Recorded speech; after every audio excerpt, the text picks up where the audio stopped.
দীঘার মেয়ের ভারত জয়। দীঘার ভোগী ব্রহ্মপুর প্রাথমিক বিদ্যালয়ের ছাত্রী সমাপ্তি জানা যোগাসনে চ্যাম্পিয়ন।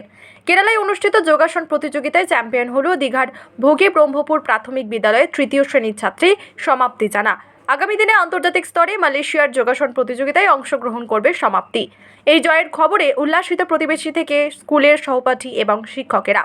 কেরালায় থেকে চ্যাম্পিয়ন হয়ে বাড়ি ফেরার পথে দীঘার জগন্নাথ মন্দিরের কাছে আবির মাখিয়ে মিষ্টিমুখ করে সমাপ্তিকে সংবর্ধনা জানায় বিদ্যালয়ের সহপাঠী থেকে প্রতিবেশী এবং শিক্ষকেরা। এ যেন সাধারণ থেকে অসাধারণ হয়ে ওঠার গল্প। যোগাসন প্রতিযোগিতায় জেলা সহ রাজ্যের মুখ উজ্জ্বল করল সমাপ্তি জানা ও রিয়া মাইতি। দীঘার মেয়ের ভারত জয়। যোগাসন প্রতিযোগিতায় গ্রামের মেয়েরাও এগিয়ে আসছে। ছাত্রীর সাফল্যে খুশি বিদ্যালয়ের শিক্ষক শিক্ষিকারা। দীঘার ভোগী ব্রহ্মপুর প্রাথমিক বিদ্যালয়ের ছাত্রী সমাপ্তি জানা যোগাসনে চ্যাম্পিয়ন। প্রধান শিক্ষক ও দিলীপ দোলাই বিদ্যালয়ে পড়াশোনার পাশাপাশি ছাত্রছাত্রীদের খেলাধুলায় ও সাংস্কৃতিক চর্চায় উৎসাহ দিয়ে যাচ্ছেন। আজ বিদ্যালয়ের তরফ থেকে দুই ছাত্রীকে সংবর্ধনা জানানো হয়। সোনাজয়ী ও রূপজয়ী দুই বন্ধুকে পেয়ে আপ্লুত সহপাঠীরা। দীঘা জগন্নাথ মন্দিরের পাশে ভোগী ব্রহ্মপুর প্রাথমিক বিদ্যালয়ের বরাবরই পড়াশোনার পাশাপাশি খেলাধুলায় সাফল্য অর্জন করছে দীর্ঘদিন ধরে। মুখ্যমন্ত্রী মমতা বন্দ্যোপাধ্যায় জগন্নাথ মন্দির পরিদর্শনে এসে বিদ্যালয়ের ছাত্রছাত্রীদের চকলেট উপহার দিয়েছেন। জগন্নাথ মন্দিরের পাশেই গড়ে ওঠা এই শিক্ষাঙ্গন এবার দেশের মুখ উজ্জ্বল করল। তোমার নাম কি? রিয়া মাইতি। তোমার বাড়ি কোথায়? দীঘায়। কোন স্কুলে পড়ো? ভোগী ব্রহ্মপুর প্রাথমিক বিদ্যালয়। তুমি যোগাতে কি প্রাইজ পেয়েছো এবার? ট্রফি পেয়েছি, মেডেল পেয়েছি, সার্টিফিকেট পেয়েছি। সেকেন্ড হয়েছো? কোথায় খেলা হয়েছিল? কেরালায়। কেরালায় খেলা হয়েছিল। তুমি যোগায় কটা ইভেন্টে করেছো যোগা? কতগুলি যোগা দেখিয়েছিল সেখানে? 7টা। 7টা। তার মধ্যে তুমি সেকেন্ড হয়েছো। কোন স্কুলে পড়ো তুমি? ভোগী ব্রহ্মপুর প্রাথমিক বিদ্যালয়। তুমি তার কাছ থেকে যোগা শিখতে না স্কুলেই শেখানো হতো? স্কুলেই শেখানো হতো।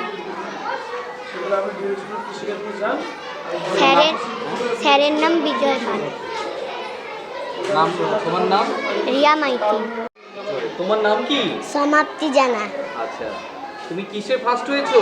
যোগাতে ফার্স্ট হয়েছি। কোথায় খেলা হয়েছিল? কেরালায়। কেরালায় হয়েছিল। তুমি খুব খুশি তো? হ্যাঁ। কোন স্কুলে পড়ো?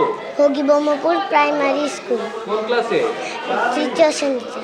আচ্ছা, তুমি কার কাছে যোগা শিখতে? স্কুলেই শেখানো হতো? আচ্ছা। তোমার গ্রামের নাম কি? ভোগী ব্রহ্মপুর। কোন ক্লাসে পড়ো? তৃতীয় শ্রেণী। দ্বিতীয় শ্রেণী? তৃতীয় শ্রেণী। এবার কোথায় খেলতে যাবে? মালয়েশিয়া। স্যার, আপনার নাম? বিজয় পাল। আপনার দুই ছাত্রীর অসাধারণ সাফল্য, শুধু রাজ্য নয়, এবার দেশ জয় বলা যায়। আগামী দিনে এবার মালয়েশিয়া যাচ্ছে, কি বলবেন? বলার কোনো ভাষা নয়। আর এটা আমার দুই ছাত্রী, দীঘার দুই ছাত্রী, সঙ্গে এক ছাত্রও আছে, ও কাঁথির ছাত্র। দুই ছাত্রী সমাপ্তি, রিয়া, সঙ্গে শিবু, তিনজনের জন্য আমি গর্বিত। আর এই সাফল্য আমার নয়, এই সাফল্য গোটা দীঘাবাসী বা আমাদের মেন যে সাফল্যের জন্য যার জন্য আমি সাফল্য পেয়েছি, আমার মেন্টর, আমার সব কিছু পথপ্রদর্শক জয়দীপ প্রামাণিক স্যার, ওনার জন্য। আর আমার একটা প্রতিকূলতার সময় চলছিল, সেই সময় আমার পাশে থাকার জন্য ভোগী ব্রহ্মপুরের সমস্ত শিক্ষক মণ্ডলী এবং আমার প্রধান শিক্ষক মহাশয় দিলীপ বাবুর কাছে আমি সত্যিকারের কৃতজ্ঞ। ওই সময় যদি ওনারা আমার পাশে না থাকতেন, আজকে হয়তো আমি এই জায়গায় পৌঁছতে পারতাম না। আমার সুখে দুঃখে সবসময় দিলীপবাবুকে আমি পাশে পেয়েছি বা ভোগী ব্রহ্মপুরকে আমি পাশে পেয়েছি। আর সবথেকে শেষে যেটা বলবো, যে আমার অভিভাবক যারা না থাকলে আজকে এই জায়গাটা আমি যেতে পারতাম না। অনেক কষ্টর পরে অনেক একটা কেরালায় যাওয়া আমাদের মতো মধ্যবিত্ত পরিবারের কতটা কষ্টসাধ্য বা কতটা কষ্টের ব্যাপার, ওটা ওই গার্ডিয়ানরাই জানে বা অভিভাবকরা জানে। ওদের প্রচেষ্টাতেই আজকে এই সাফল্য। আর সবথেকে একটা কথা বলবো, এই যে তিন কৃতি ছাত্রছাত্রী, আমি হয়তো শিক্ষক, কিন্তু একসময় আমি ভেঙে পড়েছিলাম এদের নিয়ে, যে হয়তো আমি পারবো না। কিন্তু সেই সময় আমার সহযোদ্ধা পাপিয়া ম্যাডাম বা পাপিয়া পণ্ডা, যিনি সবসময় আমার পাশে থেকেছেন, উনি নিজের কাঁধে দায়িত্ব নিয়েছিলেন যে ওদের সাফল্য আমি নিয়ে আসবো, তুমি শুধু সাথে থাকো, এই কথা আমাকে বলেছিল। আজকের এই সাফল্য ওর নিজের সাফল্য, এটা আমার সাফল্য নয়, স্কুলের সাফল্য, দিলীপবাবুর সাফল্য আর ওর সাফল্য। যেখানে আপনি বলছিলেন যে কেরালায় যাচ্ছে, সেখানে একটা আর্থিক খরচের ব্যাপার আছে, আগামী দিনে আবার মালয়েশিয়া যাচ্ছে, আপনার ফেডারেশনকে বা কোনো সংস্থাকে কি জানিয়েছেন? হ্যাঁ, আমাদের ফেডারেশন যেখান থেকে আমাদের কম্পিটিশন হয়েছে ডব্লিউপিএফ এর যিনি গৌরাঙ্গবাবু আছেন, যিনি স্টেট প্রেসিডেন্ট, এবং যিনি আমাদের সেক্রেটারি আছেন স্টেটের প্রসাদ বাবু, ওনাদের সাথে অলরেডি কথা হয়েছে, কাল আমাদের মিটিং হয়েছে। ওনারা স্পন্সরশিপের ব্যবস্থাও করছেন, আর ওনারা একটা ওদেরকে কথা হয়েছে যে ওনাদেরকে শিক্ষক দিবসের পরে পরে একটা সম্বর্ধনা অনুষ্ঠানও হবে।